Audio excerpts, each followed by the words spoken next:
Okay, good day everyone. Ipakita lang natin yung unit na binili ni Sir DL from Bulacan. So, ang binili ni Sir is Tokyo Marui Gold Match. So, kaya nakabukas na to kasi pinalagyan ni Sir ng upgraded nozzle tsaka nozzle spring and buffer.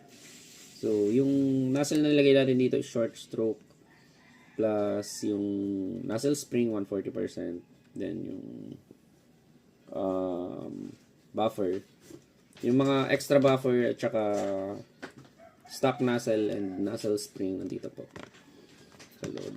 Bumili din si Sir ng extra magazine, TTI magazine. So check natin kung may leak. Okay, wala siyang leak. Then pati itong magazine na-try na namin kanina, wala ding leak. Yung magazine ng Tokyo Marui. So yun lang naman. Gusto lang sulitin ni Sir yung stock plastic slide niya. So itong kasing plastic slide ng Gold Match is weak dito sa part na to, sa mga portings na to. So dito siya nagbe-break. So yun lang. Thank you very much.